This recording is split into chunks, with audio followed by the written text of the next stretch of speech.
If you have wireless earbuds in your ears right now, this video is going to ruin your week. $8 to make, $249 to buy.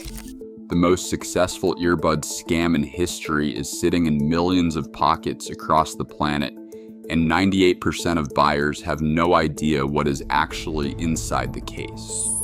Today we expose 5 wireless earbud brands ranked from overpriced to obscene, and reveal 3 brands that are actually engineered to deserve your money. We start at number 5 with a brand that built its entire identity on a logo Apple bought for $3 billion. Beats Studio Buds hit the shelves at $149.99. According to Teardown analysis, the estimated cost to build them is just over $11. That is a markup of more than 13 times, all for a plastic shell and a logo that once sold for $3 billion. Beats does not sell sound, they sell celebrity. The marketing budget goes to athletes and musicians, not to better drivers or cleaner audio. Every dollar you spend above the parts cost is a toll for brand image and hype. Bose comes next, trading on decades of reputation. The Quiet Comfort name carries weight, but the Teardown puts the component cost at around $32, while the retail tag sits at $279. That is a 9-fold leap from materials to checkout. Bose leans on its legacy, charging a nostalgia tax for a sound profile that is more about comfort than accuracy. In both cases, the price you pay owes more to the story on the box than the hardware inside. Samsung pushes the same playbook from the Android side.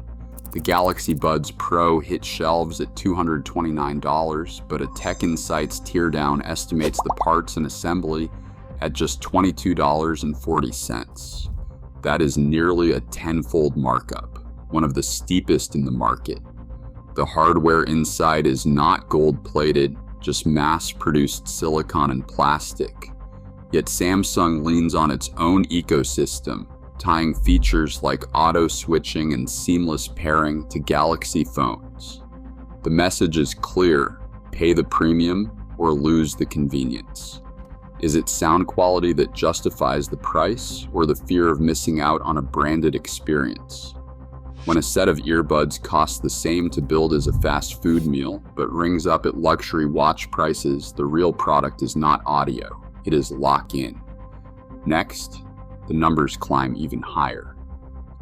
Sony steps into the ring with the WF-1000XM5, flaunting a legacy of audio engineering and a price tag that dares you to question its worth. According to Bolt's Teardown, the total cost to build these earbuds, every chip, driver, and battery, lands at $31.90. Yet the shelf price sits at $299, nearly a 10-fold markup. The packaging leans heavy on talk of proprietary DSPs and custom drivers, but the math tells another story.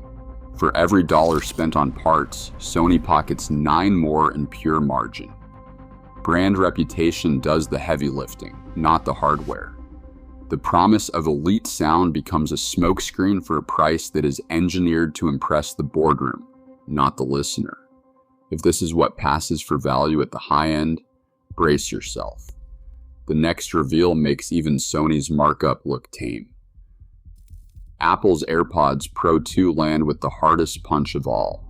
At launch, the retail price is $249. According to Teardown analysis, the estimated bill of materials for the entire set, case, earbuds, and all, is just over $8. That's a markup of roughly 31 times. For every pair sold, Apple keeps more than 90% as pure margin. The Teardown doesn't reveal rare earths or audio miracles, just a custom chip, a plastic shell, and a lithium battery. The real trick is in the supply chain. The same factories that assemble AirPods build components for rival brands. Geweartech and Luxshare have both handled Apple contracts and Samsung's, sometimes in the same quarter. Same factory, different logo. Teardown analysts point out that whether you buy AirPods, Beats, or Galaxy Buds, The core silicon often comes from the same supplier map. The price difference isn't in the parts, it's in the story you're sold and the ecosystem you're locked into. When the markup towers above even Sony or Bose, the question changes. Are you paying for sound or for the privilege of belonging to Apple's walled garden? Anker flips the script on wireless pricing. The Soundcore Space A40, for example, sells for $99, while teardown estimates put its build cost near $40. That is less than a threefold markup, miles below the double-digit multipliers seen with Apple and Sony.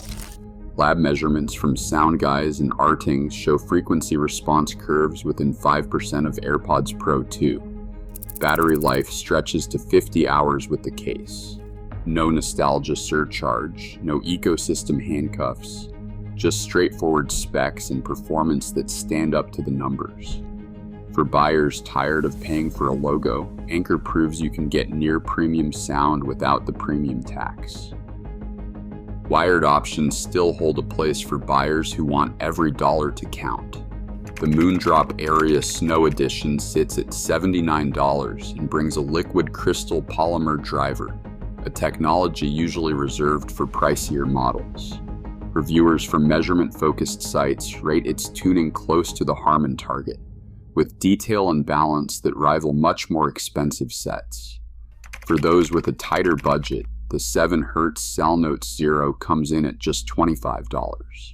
Its 10mm driver and cost-plus approach mean the estimated build cost is nearly half the retail price, not a fraction like the big brands. Both models earn praise from Super Review and Chronicle for accuracy and value, making them smart picks for listeners who care more about sound than status. Apple charges $249 for earbuds that cost under $60 to make. Samsung, Bose, and others play the same markup game. Are you buying sound or paying the ecosystem tax? Drop your biggest regret below.